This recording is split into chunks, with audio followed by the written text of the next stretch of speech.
Nesta quarta-feira, eu recebo aqui no estúdio o Christian Guimarães, que é um representante do Comitê de Crise para o Enfrentamento do Coronavírus. Christian, seja muito bem-vindo ao Jornal Educar, obrigada pela sua presença aqui hoje com a gente. E nós vamos conversar um pouquinho sobre essas ações do município em relação ao combate do coronavírus. Tá, obrigado, Isabela. A gente tem a função aqui hoje de orientar aos telespectadores sobre as principais dúvidas relacionadas a essa pandemia e as formas de a gente poder trabalhar evitando que ela se alasse no nosso município. Christian, começa falando pra gente o que é esse comitê, por que ele foi criado e quem que faz parte dele? Esse comitê foi criado via decreto municipal com técnicos da Secretaria Municipal de Saúde e técnicos de outros setores, das outras secretarias do município, justamente com a função da gente tentar evitar que haja uma proliferação da pandemia no município e que isso atinja um número muito grande de pessoas. Então, nós temos vários membros da equipe, a área médica, áreas afins e também das áreas administrativas, áreas de secretarias de obras, porque precisa de toda uma equipe para poder gerenciar trânsito, questão de fiscalização e principalmente as ações voltadas para a saúde. E são quantos membros? Olha, nós temos atualmente um número variável. Então, assim, esse comitê, ele é representado por um membro de cada secretaria do município e mais os secretários de cada órgão e alguns técnicos. No caso, eu que sou médico, tenho os técnicos da vigilância epidemiológica, vigilância sanitária. Então, é um grupo grande que às vezes, por algum motivo, a gente tem que implementar. E é um grupo que sempre está coeso, trabalhando 24 horas por dia na definição das normas do município em relação ao enfrentamento da crise. Vamos voltar falando de algumas dúvidas que a gente já esclareceu aqui no Jornal Educar, Christian, sobre sintomas, quando procurar o hospital. Vamos reforçar aí o que é o coronavírus. O coronavírus é um vírus já conhecido, só que é uma família já conhecida de vírus.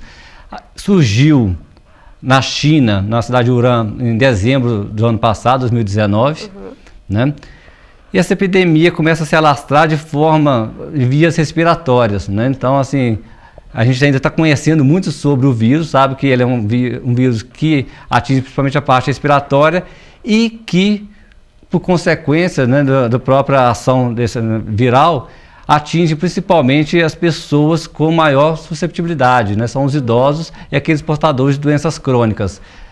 São as pessoas que mais adoecem, mas também nós temos muitos casos de outras pessoas de faixas etárias que também adoecem pelo vírus. Não existe antibiótico, tem que deixar bem claro, não existe antibiótico, e hoje não existe nenhum remédio ainda que a gente possa dizer que vá combater de forma eficaz o vírus. O que a gente tem são muitas pesquisas, a gente veiculou recentemente alguns medicamentos que poderiam ser a cura, mas isso ainda está em estudo, Assim como a vacina. A gente tem vários órgãos dos países que sempre estão à frente, Estados Unidos, os países da Europa, buscando a vacina, mas ainda são estudos. Por enquanto, nós não temos nenhuma medida eficaz para destruir o vírus, apenas para prevenir a infecção. E quais que são os sintomas e quando a pessoa deve procurar aí um hospital?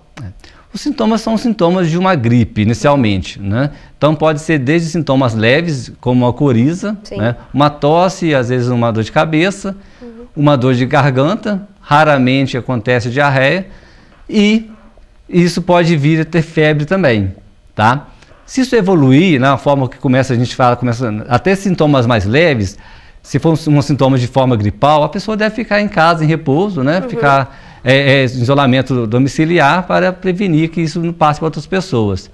Se aparecer a febre, ideal procurar a unidade básica de saúde, procurar no seu bairro, uma assistência, sem procurar o hospital nesse momento. O hospital é indicado nos casos que há agravamento. Quando surge, aliado a esses sintomas citados anteriormente, uma febre, um quadro respiratório, a dispneia, que é a falta de ar. Então, quando a pessoa começa a ter a dificuldade respiratória, ela sim, precisa procurar a unidade hospitalar pronto-socorro para ser avaliado por um médico e, dessa forma, saber realmente se aquilo ali se trata de um quadro que a gente pode considerar como suspeito do coronavírus.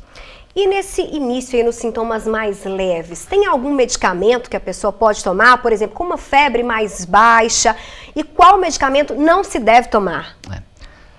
Quando os sintomas são leves, são sintomas gripais, né? E a gente fala que quando sintomas gripais você trata com medicamentos voltados para as suas queixas. Se a queixa for de uma tosse, né? Tosse a gente não tem um remédio eficaz que previna a tosse. Então é se hidratar bastante, né, em relação para diminuir essa tosse. Sintomas como uma dor de cabeça mais leve, pode usar um analgésico comum, que já é comum dessa pessoa usar, né? Que ela já conhece, já sabe que ela não tem um processo alérgico, né? Aquela medicação. Então, né? É aquela que ela tem costume de usar, um dipirona, paracetamol, né? Que é o mais comum que nós temos. Em relação ao que não se deve usar, algumas pesquisas, né? A própria Sociedade de Infectologia lançou há 2 dias que o ibuprofeno, que é um anti-inflamatório que é muito comum, né? Que as pessoas devem evitar, tá? Ainda não tem nenhum estudo sistematizado proibindo, mas como já foi visto que ele pode facilitar a entrada do vírus nas células, nos passados, né, para os médicos, que a gente não prescreva como forma nesse momento de tratamento de dores ou cefaleia, ou mesmo no caso de febre. Então, evitar ibuprofeno neste momento, tá? Outras medicações que a gente também tem trabalhado, mas no caso é mais em âmbito hospitalar, são os corticoides, de uma forma geral, tá? Então, aqueles pacientes que necessitam de uso de corticoide, que são realmente suspeitos, que têm a sintomatologia ou já comprovação pelo vírus, há também uma evidência de que não se deve usar neste momento, né? É tudo muito novo, né? Então, assim, a cada dia as pesquisas são lançadas, mas o último consenso da Sociedade Brasileira de Infectologia cita esses 2 medicamentos de uma forma mais generalizada. Se alimentar bem também é importante, né, Christian? Para que a pessoa consiga manter aí uma boa imunidade, que ela não enfraqueça. A hidratação e alimentação, não só para o caso do Covid-19, mas para todas as outras doenças que a gente tem circulando, né? Os vírus continuam circulando, não é só, a gente tem a dengue também, nós temos outras doenças que continuam circulando com uma prevalência muito alta. A gente tem que estar sempre, né, com alimentação saudável, né, evitar outros tipos de alimento, porque também a alimentação ruim predispõe a outras doenças, né, diabetes, hipertensão, né? Então, assim, e essas comorbidades só complicam com qualquer processo inflamatório ou infeccioso. Se você já tem uma comorbidade, porque nós temos visto, né, se você já é diabético, você tem hipertensão, você entra no grupo de risco para as doenças virais, no caso mais comum, agora mais recente, o coronavírus. Nós já falamos sobre sintomas, sobre quando procurar um hospital. E o teste, quando ele é feito, Christian? Quando é necessário fazer esse exame aí para que a pessoa saiba, né, se ela teve mesmo coronavírus ou se não teve, se entra aí como suspeito, confirmado ou descartado, né? Essa pergunta é uma pergunta muito importante, né, porque tem uma dúvida, essa dúvida é geral da população, também é de muitos profissionais de saúde, isso aí a gente tem recebido bastante questionamento. O que vem, né, do Ministério da Saúde neste momento, né, como é uma doença nova, não existia até pouco tempo nenhum exame para poder identificar qual seria esse agente causal. Os testes hoje são feitos via biologia molecular, né? Chama PCR, né, um teste que identifica justamente o RNA do vírus. É um teste demorado, né, você precisa de alguns dias para estar sendo liberado para a população. Hoje, a média de dias para se ter a resposta de 7 a 10 dias, né, desse exame. Mas quem vai fazer esse teste, né? A princípio, hoje, são os pacientes que necessitam de hospitalização. Então, aqueles pacientes que chegam à fase de gravidade, né, com insuficiência respiratória, que necessitam de ficar dentro do ambiente hospitalar, esses serão testados para o Covid-19, né? Há uma recomendação também, que a gente já está sendo procurado via Secretaria de Saúde dos hospitais também, é a questão do teste rápido. Esse teste rápido, então, vai abranger, a princípio, os profissionais de saúde que estão na linha de frente, visto que a gente precisa de mão de obra especializada neste momento, né? Então, essas pessoas, caso tenham sintomas, elas também passarão para o teste rápido, só que os testes rápidos também não estão sendo encontrados no mercado. Então, a gente tem uma demanda muito grande, todo o país para que os laboratórios consigam, né, nos prover de testes, né? Tanto os testes mais demorados, no caso a gente hoje tem um laboratório público que é a FUNED, para onde são mandadas amostras, dos pacientes internados. Aqueles pacientes que são suspeitos com quadros respiratórios mais leves, como se tem anteriormente, né, a coriza, a cefaleia, uma dor de garganta, esses necessitam de isolamento domiciliar, né, e não há feita uma comprovação laboratorial. É uma causa suspeita que vai ficar aguardando até os sintomas se irem parando aos poucos. E vamos falar desses casos suspeitos. Como está a situação do município atualmente em relação a esses casos suspeitos? E como o município tem feito para controlar, para monitorar esses casos suspeitos, Christian? Há um contato com esses pacientes, um controle em relação a esse isolamento dessas pessoas? Sim, sim. Diariamente o município tem lançado boletins, né? Às 18 horas, o último boletim ontem às 18 horas, nós tínhamos 15 casos notificados, né? Ainda nenhum com exame comprovando ou descartando o Covid-19, então a gente está aguardando esses resultados, né, via laboratório da FUNED, oficial. Quanto tempo a previsão deles? 7 a 10 dias, né? A demanda é muito grande, então é todo o estado no mesmo local, no mesmo laboratório, né? Então nós temos cidades igual Belo Horizonte, que tem um número muito grande de suspeitos, então até que todos esses resultados saiam, a gente está demorando esse tempo mesmo, né? Aquelas pessoas que são suspeitas, né, assim que elas são notificadas da suspeita, né, via Unidade Básica de Saúde, via hospital, via SAMDU, via policlínica, elas são orientadas, né, passado para elas o telefone de contato da vigilância epidemiológica e durante essa notificação é solicitado todos os seus dados, tá? Essa pessoa então ela vai para casa com essa orientação, com um termo, a vigilância epidemiológica faz o contato com essas pessoas, né? Se precisar de algum dado a mais, ela vai até a casa dessas pessoas, lógico, sempre se protegendo para não ter o risco disso se espalhar. E a cada 48 horas é feito contato via telefone pela vigilância epidemiológica para saber se houve alguma mudança no quadro de saúde dessas pessoas, desse paciente, né, que está, no caso, suspeito ainda. Se tiver qualquer alteração, né, ela vai ser orientada ou, via Secretaria de Saúde, levar até o hospital. Até o momento, a gente teve um caso só que a vigilância teve que intervir, mas não de forma de agravamento, por outros motivos. Até então, a gente não teve nenhum desses pacientes com agravamento, né, necessitando ser retirados de sua residência para o ambiente hospitalar, tá? Temos 2 pacientes hoje no município que estão no ambiente hospitalar, né, mas com bom estado de saúde. Muita gente pergunta, Christian, sobre esse perfil dos pacientes, né, idade.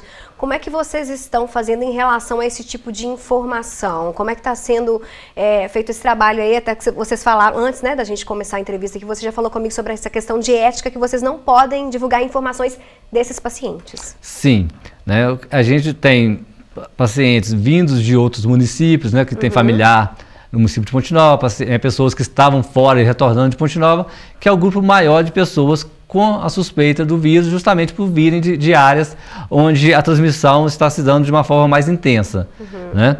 A localização, o bairro onde moram, isso não traz nenhum ganho para a população neste momento. Não vai ajudar em nada, pode trazer pânico para as pessoas.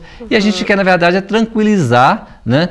E informar que as medidas, independente dela morar no bairro X ou bairro Y, as medidas têm que ser as mesmas, né? O vírus, ele pode, né? Há pessoas que são assintomáticas, elas não têm sintomas. Então, eu posso estar deslocando, posso ter tido contato com alguém que tem o vírus, pode ter passado para mim e esse vírus não manifestar em mim, né? Então, a gente tem que ter cuidado com qualquer pessoa. As pessoas têm que ter o isolamento, o distanciamento social, né? Justamente porque, como a gente não sabe quem é a pessoa que está contaminada, né? A gente não pode simplesmente crucificar alguém, dizer que ela tem um vírus, né? E deixar isolado e as pessoas criarem uma Joana d'Arc, né? Não é o momento de a gente trabalhar de forma punitiva. Muito pelo contrário, a gente tem que trabalhar de forma organizada, né? Sabendo que o município está notificando, né? Não há subnotificação, tudo que chega é notificado e todas essas pessoas são acompanhadas via comitê, via vigilância epidemiológica e via no estado geral. Mas, por questão de ética, questão médica, a gente não pode divulgar endereços nem identificação dessas pessoas. Christian, agora vamos falar um pouquinho sobre as barreiras sanitárias. Como é que elas estão funcionando aqui no município? As barreiras sanitárias, elas vêm também com mais uma das medidas para evitar que o vírus se propague dentro do município, né? Com as equipes do próprio município, né, da própria prefeitura, né, agentes de endemias, agentes da fiscalização de trânsito, Demutran, né, órgãos da Polícia Militar, estão trabalhando de forma 24 horas ao dia, né? Alguns ajustes ainda estão sendo feitos, porque, né, muitas pessoas estão questionando que passam e não é barrada, mas esses ajustes já estão sendo feitos, né? A gente teve uma reunião mais cedo, o prefeito reuniu com toda a equipe justamente para cobrar que as barreiras tenham a finalidade, que é a principal finalidade da barreira não é a pessoa limitar o direito de ir e vir, mas uma orientação a essas pessoas, né, sobre cuidados básicos, né, as pessoas que chegam, então tem que saber que elas podem ser transmissoras, a gente tem que ter, como eu falei anteriormente, qualquer um pode ter o vírus, mas aquelas pessoas que já chegam com quadro febril, com quadro respiratório, elas já vão ter a orientação de se isolar naquele momento. Então as barreiras, elas funcionam hoje em pontos estratégicos da cidade e orientando todas as pessoas que venham a ter comunicação com o município de Ponte Nova. Ponte Nova tem, inclusive, várias entradas, né, vários pontos de acesso à cidade. Viralizou um vídeo aí nas redes sociais de um ponto ali no bairro Rasa que estava bloqueado. Sim. Explica isso pra gente, até porque o município tem que ter esse controle, porque são muitas entradas, né, Christian? Justamente por isso, né? A Rasa tem 2 acessos, né? Então o anel rodoviário tem 2 acessos pela cidade. Via, né, Santo Antônio, passando ali pela Cerâmica, e a outra via Triângulo.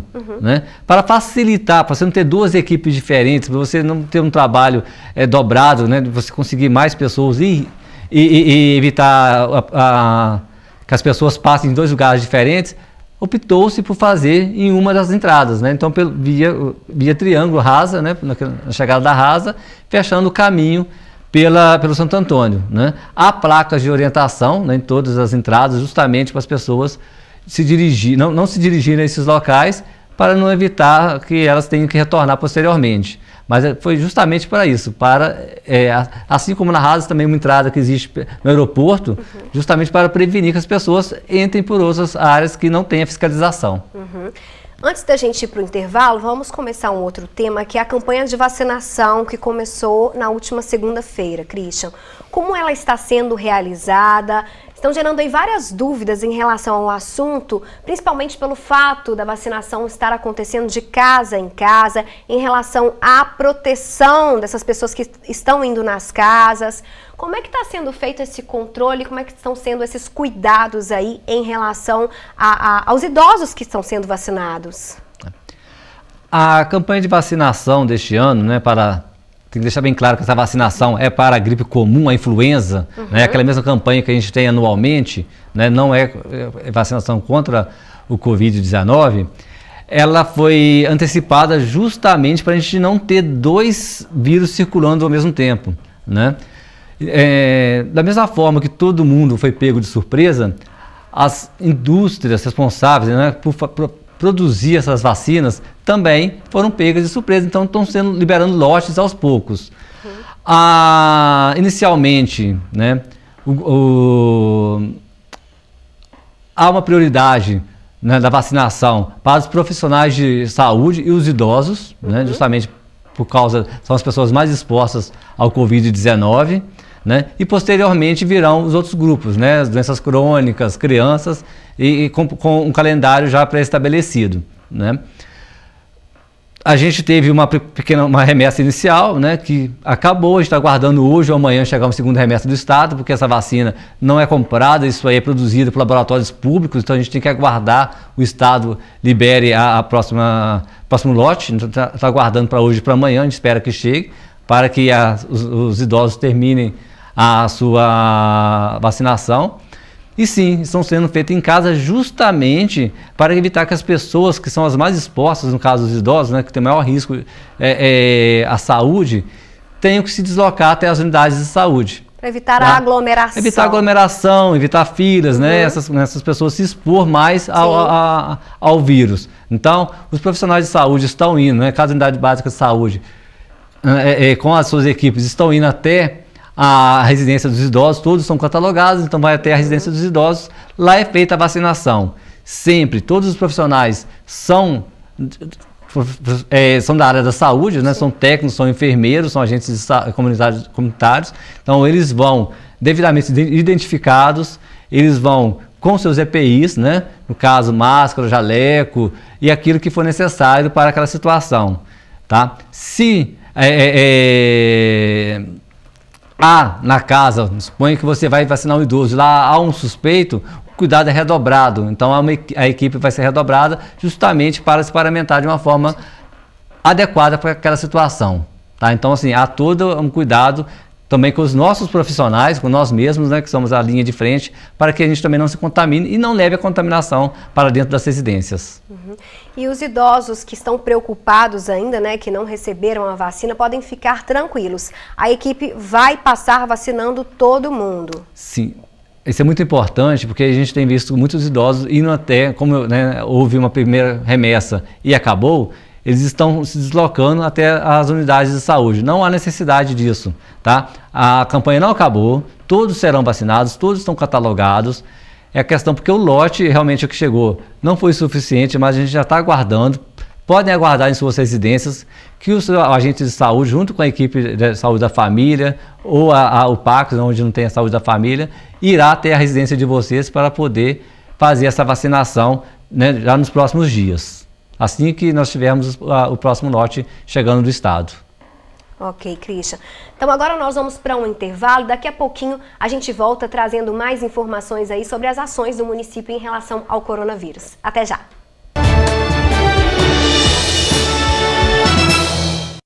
Nós estamos de volta com o Jornal Educar e hoje estamos recebendo o Christian Guimarães, que é médico e também representante do Comitê de Crise para o Enfrentamento do Coronavírus. E hoje estamos falando sobre as ações do município em relação ao combate a este vírus.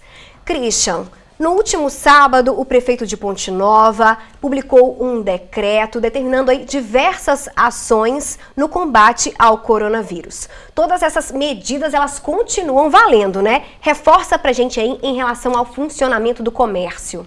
Sim, o decreto não teve nenhuma alteração, né? O decreto mantém, né, com seu valor em relação a todo o comércio, né, de fechamento, manter fechado aqueles comércios que não são essenciais, né? Aqueles que são essenciais, né, que produtos alimentícios, esses mantêm a sua abertura desde que atendam aos critérios de aglomeração, tá? Os demais estabelecimentos devem se manter fechados para evitar justamente o contato, a aglomeração entre as pessoas e a transmissão dos vírus. Mantém, frisar aqui que os estabelecimentos que são de comércio de alimentos, que são, assim como as indústrias também, elas são primordial função nesse momento. A gente precisa de alimentar, a gente precisa de ter o alimento em nossas casas. Então, esses mantêm-se abertos. Os demais devem manter o mesmo atendimento ao que foi decretado no último sábado. E tem alguma previsão, Christian? Por enquanto, o decreto continua por um prazo indeterminado? Sim, é por prazo indeterminado. Por quê? Cada dia, né, a gente vê uma notícia diferente, a gente está acompanhando o vírus, é uma doença nova, a gente não sabe o dia de amanhã. Sim. A gente conhece o vírus, mas não sabe o poder que ele tem, né? A China está enfrentando agora uma segunda epidemia, tá? Estava caindo, mas começou a ter novos casos. A gente tem visto os Estados Unidos hoje, Nova York estava fechado praticamente, né? Itália, Espanha. Então a gente tem que ver o dia de amanhã.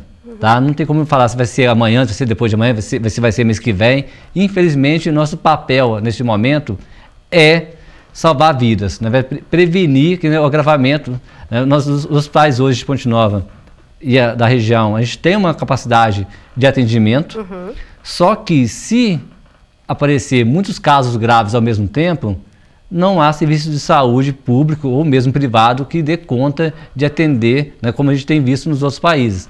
Então a gente tem que trabalhar de forma que haja menos pacientes graves chegando ao mesmo tempo no hospital. Porque se chegar pacientes de forma paulatina, né, chegar aos poucos, a gente consegue atender essa demanda. Porque muitas pessoas morrem justamente por não ter acesso à medicina intensiva, né? CTIs, né, ventiladores mecânicos, e o que nós temos visto. E a gente não tem simplesmente só o coronavírus nesse momento. A gente tem as pessoas infartam, as pessoas têm acidente automobilístico, a gente tem outros problemas que também necessitam de hospital. Sim. Então a gente tem que trabalhar sabendo, né, que todas as medidas hoje, o tempo que vai ser necessário, a gente vai vendo de acordo com a evolução da doença e os novos protocolos do Ministério da Saúde. Christian, você citou aí a situação de Nova York. Eu guardei esse vídeo, inclusive, para o final do nosso bate-papo, porque a gente ainda vai abrir para perguntas dos telespectadores, mas eu já queria adiantar e já exibir esse vídeo, já que você levantou aí o assunto. Nós temos o relato da Bianca Pereira, é uma pontinovense que reside lá em Nova York. Ela mandou o vídeo aqui para a gente, para o jornal Educar, relatando um pouquinho como é que está a situação lá em Nova York. Vamos conferir o depoimento da Bianca para a gente dar sequência aí e comentar depois da importância desse isolamento? Sim. Vamos exibir então. Olá, meu nome é Bianca Pereira, eu sou pontinovense, mas resido na região norte de Nova Jersey, perto de Nova York, há mais ou menos uns 20 anos já. Sou fisioterapeuta e trabalho aqui num hospital de reabilitação há mais ou menos 14 anos. Já estamos há quase 3 semanas com comércios fechados. Todos os negócios estão trabalhando com horas limitadas, banco, correio, só mesmo os profissionais de saúde e os serviços indispensáveis que estão sendo permitidos trabalhar. Agora o que está acontecendo é que o número de infectados continua crescendo assustadoramente, a rede de saúde está ficando saturada e estamos chegando ao ponto em que está faltando equipamentos e recursos necessários para o tratamento das doentes. Então, já estamos aqui faltando respirador, luvas, máscaras, coisa que eu nunca imaginei que fosse passar aqui nos Estados Unidos. O ponto mais importante desse vídeo não é criar pânico, mas sim alertar a população a importância de seguir as orientações do distanciamento social, do cuidado com lavar as mãos, cobrir o espirro, a tosse, para que a gente faça a nossa parte e consiga aí diminuir a contaminação, né? Para evitar que as redes de saúde cheguem ao saturamento, como é o que está acontecendo aqui. É aquilo que você falou, né, Christian? Os hospitais, qual o total de leitos aqui em Ponte Nova de CTI? Nós aumentaram agora 10 leitos justamente para, 5 em cada hospital, para aguardar os pacientes que possam vir a precisar pelo Covid. Sim.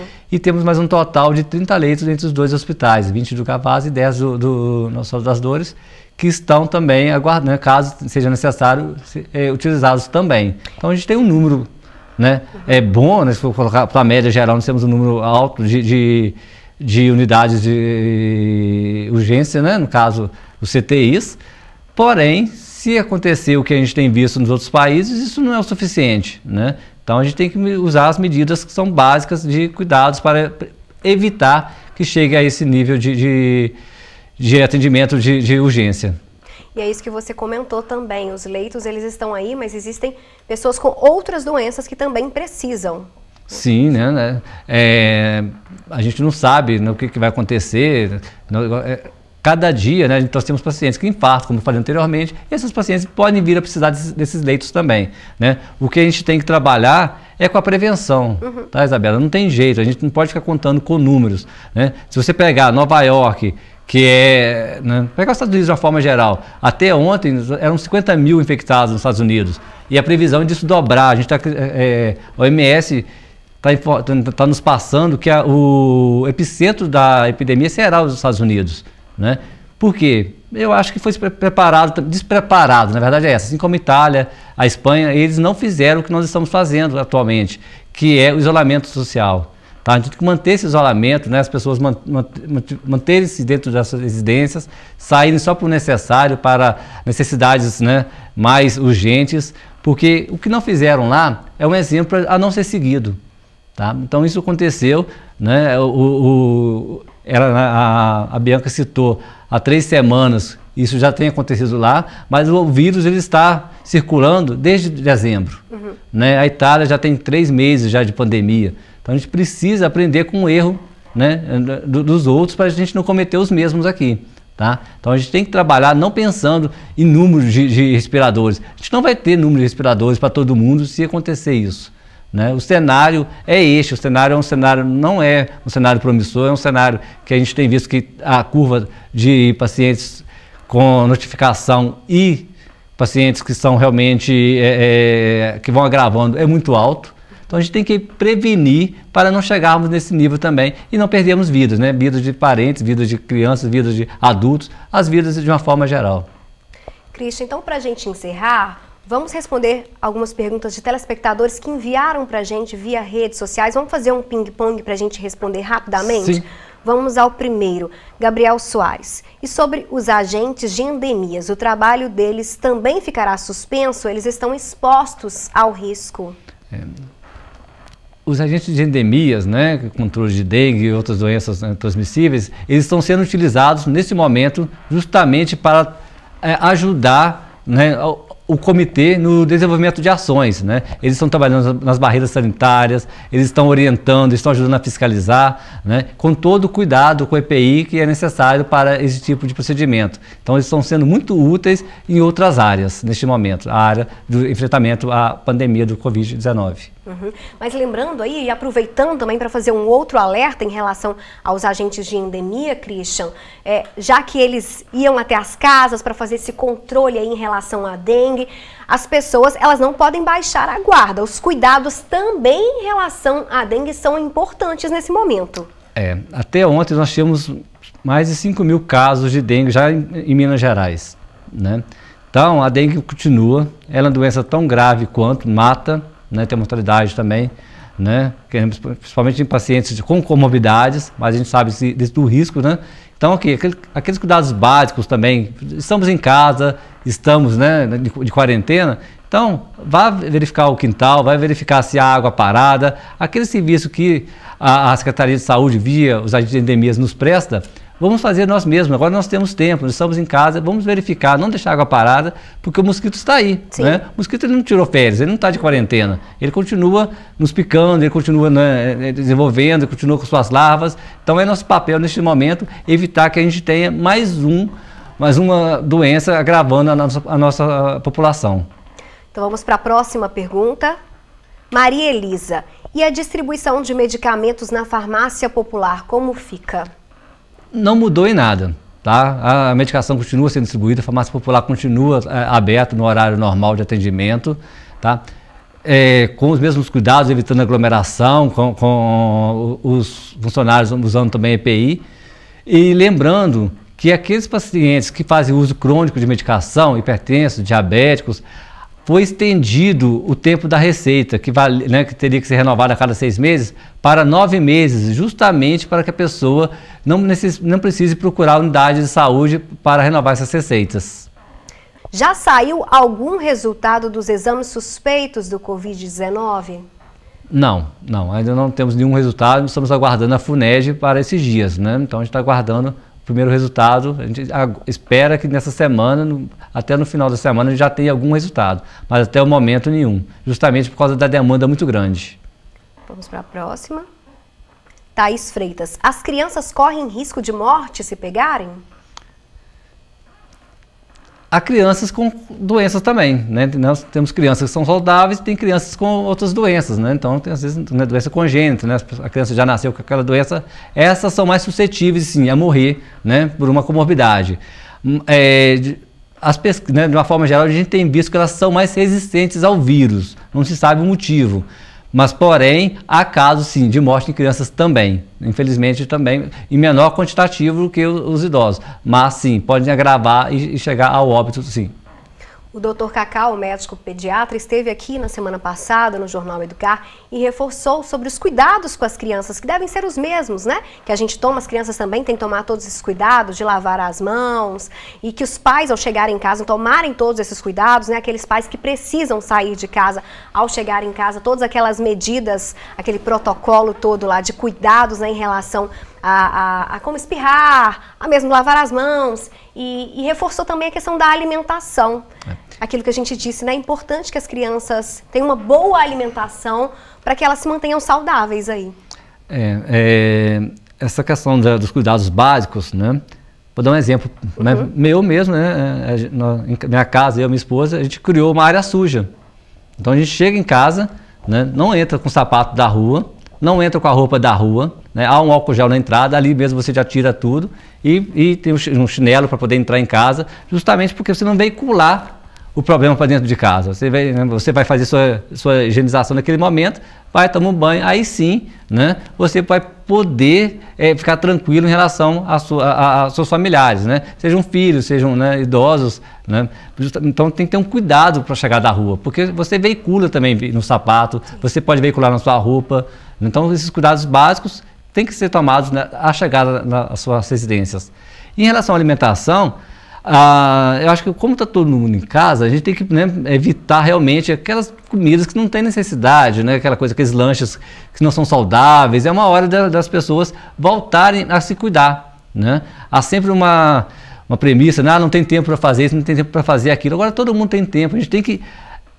O vírus, né, essa pandemia, ela tem que vir e nos mostrar que a nossa vida tem um valor, né? Então esse valor ele tem que ser tomado, né, com a família neste momento, né, a gente cuidar mais das crianças, a gente mudar os hábitos, né, procurar hábitos mais saudáveis, justamente para que isso não aconteça novamente. Isso acontecer, a gente não está na faixa de risco, porque, né, crianças que não se nutrem bem, que são obesas, que têm algum problema em decorrência da alimentação, elas vão ser sempre suscetíveis a qualquer outra doença, não só ao Covid-19. Importante também não restringir a alimentação, né? As pessoas ficam muito preocupadas com dieta, talvez não seja o momento de ficar nessa restrição tão rigorosa. Não tendo uma comorbidade, um motivo para aquilo, né? Os diabéticos, os hipertensos, eles têm uma alimentação que é própria para essas doenças, né? A questão das dietas é uma preocupação muito grande hoje, principalmente com a atividade física. As pessoas, elas não precisam necessariamente parar de fazer tudo, né? O isolamento social é você evitar aglomerados. Se você vai poder fazer alguma atividade em lugar que você não tenha circulação de pessoas, que seja ao ar livre, né? Isso não vai transmitir o vírus. Então, assim, sendo agora um lugar onde as pessoas vão se aglomerar, isso traz um risco sim, né? A alimentação tem que ser seguida de acordo com aquilo que você já tem o costume de fazer, né? Qualquer dieta muito restrita pode trazer problemas, inclusive até mesmo da ansiedade. Então a gente tem que evitar até a questão da saúde mental, a gente tem que preocupar nesse momento. Vamos para a próxima pergunta? Gabriel Santos, se por acaso alguém tiver sintomas suspeitos, o que a pessoa deve fazer? Se os sintomas são sintomas leves, né, como a gente comentou anteriormente, né, coriza, uma dor de cabeça, uma dor de garganta, ela pode tomar medicação, ela pode ir à unidade básica de saúde do seu bairro, né? Se febre, também procurar a unidade básica de saúde. Agora, se sintomas respiratórios, elas têm que procurar o serviço de urgência, né, hospitalar, nessas situações. Teve mais uma pergunta, na verdade chegou uma pergunta de última hora aqui pra gente, sobre a questão no presídio, como é que está o controle, a situação lá no complexo penitenciário e também das pessoas em situação de rua.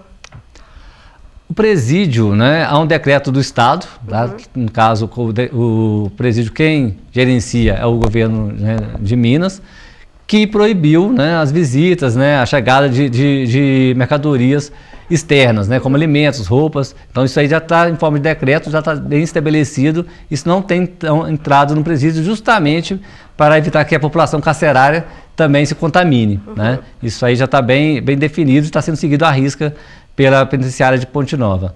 Os moradores, né, que as pessoas em situação de rua, há um trabalho também, né, da Assistência Social, né, via Valéria, né, secretária, eles estão percorrendo, né, eu mesmo presenciei algumas situações buscando essas pessoas, tentando levar essas pessoas para abrigos que já estão estabelecidos, locais, justamente para que elas não fiquem mais vulneráveis que já são e sejam contaminadas pelo Covid. Então, há um trabalho muito grande, muito bonito, sendo feito pela Secretaria de Assistência Social com esses moradores, né, em situação de rua. Christian, para a gente encerrar, você é médico psiquiatra. Fala pra gente, deixa uma mensagem pra gente nesse momento em que a saúde mental fica tão abalada. Realmente a gente, né, tem muitas pessoas que estão muito preocupadas. A gente tem que orientar, né? Isso vai passar, né? A gente tem que saber lidar com essa situação, né? O tempo que isso vai levar, a gente não sabe dizer, mas tem que sempre refletir que a medicina, que todos os recursos estão sendo tomados de forma a evitar que isso se generalize e que piore o estado das pessoas. É cuidar de si, né, manter os hábitos normais, higiene, aproveitar a família neste momento, conversar. Né? Hoje temos recursos de tecnologia que a gente pode conversar com as pessoas e saber que tudo, né, há um remédio. Né? Não se desesperar, respirar quando vir aquele quadro mais ansioso, né? Mudar o foco, isso é muito importante. Quando vir aquela sensação de pânico, mudar o foco, deixar às vezes de assistir aquela, né, se você começar a sentir essa sensação ruim, deixar de assistir aquele programa que você está vendo noticiar sobre o problema, que isso acaba trazendo um pânico. Então mudar o foco, sair daquele momento, brincar com as crianças, conversar com os idosos, né, dentro da sua família, dentro do ambiente, né, familiar, não sair do isolamento social, para que a gente consiga enfrentar isso juntos, né? Não achar que isso é o fim do mundo, isso é mais uma doença que a gente está combatendo, que a medicina ela está aí para isso, há os avanços, e logo a gente vai mudar a nossa forma de pensar na vida. Acho que é mais importante a gente saber que a nossa vida é muito maior do que o comércio, é muito maior do que as brigas, muito maior que a política, muito maior do que o futebol. A gente precisa gerenciar de forma que a gente viva bem, né, com hábitos saudáveis. Christian, muito obrigada pela sua presença hoje aqui com a gente no Jornal Educar, pelos esclarecimentos. Te desejo muita sorte, muito sucesso no seu trabalho. Você que é de Ponte Nova, mas que retornou recentemente para cá e agora está atendendo lá no Hospital Arnaldo Gavazza. Parabéns pelo seu trabalho, sucesso, sorte e muita saúde para você enfrentar esse momento. Obrigado, Isabela. Obrigado a todos os telespectadores, né? E vamos vencer, né? A gente, é questão de tempo, logo a gente vai ter uma resposta a dar para toda a sociedade, para nós mesmos, nossas famílias, que a gente realmente, né, que você citou, agradecer o empenho de todos os funcionários da saúde, porque assim não está sendo fácil, as pessoas estão, né, assim como as pessoas de casa, estão muito preocupadas e não se sabe o que vai acontecer. Então os técnicos, né, seja da Secretaria de Saúde, dos hospitais, os funcionários da higiene, todos estão trabalhando de forma a evitar que essa pandemia se torne uma coisa catastrófica para o município. Tá? Então, agradecer a todos, né, muito obrigado pela Secretaria de Saúde, porque assim, sem vocês o serviço não rodaria, não teria o que a gente está tendo hoje de eficiência dentro da cidade de Ponte Nova. Muito obrigado.